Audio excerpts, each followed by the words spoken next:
an understanding of how to approach Krishna, how does one follow the path of devotional service and go back to Godhead? What's the approach? The deity Madan-Mohana was being worshipped here for thousands of years in a local area. Sanatana Goswami was a sadhu here, as we know from Prabhupada's descriptions and Srinivasa Acharya, who wrote about them. Goswamis, Sanatana Rupa et al. Would sit under a different tree every night. They would chant, compose literatures. And somehow or other, over time, the Madan-Mohana deity was bequeathed to Srila Sanatana Goswami. But because he was a simple sadhu living here in the Braj, none of these shops were here. Even 45 years ago, there was nothing here except for Madan-Mohana, no shops, nothing. What to speak of back then? It was very quiet. Imagine that. No horns. Just the Vraj, sound of parrots, some birds, lots of animals. And Srila Sanatana Goswami had the means. There was no Shreeji's jeweler shop that he could buy something for his deity, so he kept him in a tree. And he'd worship him very simply because he did Madhukari. Madhukari means the bee. You go take just a little bit from each householder, say, I'm living in the Vraj. You don't have to say anything. You just use the card. And they'd see him and they'd give some roti or something. So he would bring simple things back for his deity. And Prabhupada tells the story that the deity then began to ask him for, I know you're poor and you're living here on but could you, for these rotis, a little dry and at least a little salt?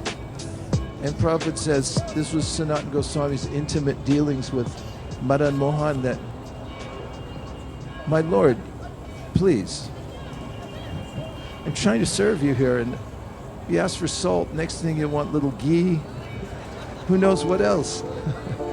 Please, take whatever I can give you. Krishna arranged that once there was a very wealthy merchant coming down the Jamuna, which was more of a thoroughfare. This river has changed over time. Rivers do change. Over time, their flows change, their size changes. Now the river has been highly manipulated by the government, and we get maybe 5% actual Jamuna water. It's mixed with other types of waters, and it's expands and contracts due to whether they open the dam or not. At that time, it was a thoroughfare for merchant ships, and one of the ships was stuck in the Jamuna sandbar. It was foggy.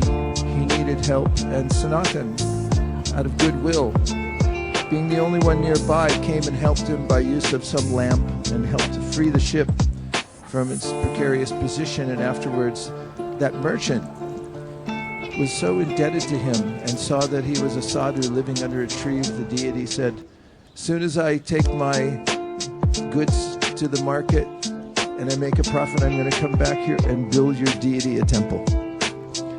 And so he came back after making his profit, and he built this beautiful Madan-Mohana temple.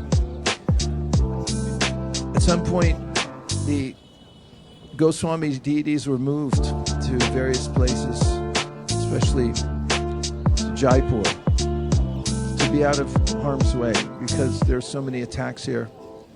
Madan-Mohana didn't go to Jaipur, or if he did, he ended up in Karoli, where he is now. We just went there recently. We've been to Jaipur many times, and every time someone says, do you want to go see the original Madan-Mohana in Karoli? I say, yes, yes. I say, what will it take? Just an extra 8 hours. And it used to be a very bumpy road. In fact, even going to Jaipur was like one of those bumpy roads that we went on yesterday, but the whole way. Now it's nicer, but it still takes an extra 8 hours to go to Karoli. But going to see Madan-Mohana there is a heartfelt experience to see the devotees and how they love that deity. Madan-Mohana represents attraction to the spiritual world. This is Sambandha Gyan. In many philosophical systems, there's no conception of attraction. There's only renunciation. Dry renunciation of the material world means because I've been victimized again and again by my senses and by the sense objects, I decide that I will cultivate detachment and become free from the tyranny of my senses. Some take it a step further and they say, let me have no senses. Let me become nothing. And in the concept of nirvana, as given by some, there's a candle flame. If you blow it out, then there's no candle flame. And the idea is the experience we're having now in this world, that I'm conscious, I'm aware, I love, I hate, I have emotions. That's all a process of material nature. It's happenstance. And by my meditation, I'll come to a point of realizing that I'm not that awareness, I'm not anything. I'm not part of the process, I'm not the process. There is no process. There is anything, and I'll achieve a nothingness. But even that nomenclature is something. That's the problem. Consciousness is something you can't deny, because as soon as you deny it, it's the act of consciousness. Therefore, Krishna in the Bhagavad Gita says, Nahi kashit shanamapi jatutischaty karma krit karyate havashat karma sarva prakriti jara gunaya. The soul is always active. We want something, and especially we want love. So Madan-Mohana brings the clarion call to us that I'm your beloved. Here you can become attracted and you don't have to fear the loss of our relationship. Prabhupada tells about how when we approach Krishna, and he tells about even deity worship in the Archan process, it's so sweet and personal that sometimes the servitor installs the deity and worships in such a heartfelt way. The relationship is so thick.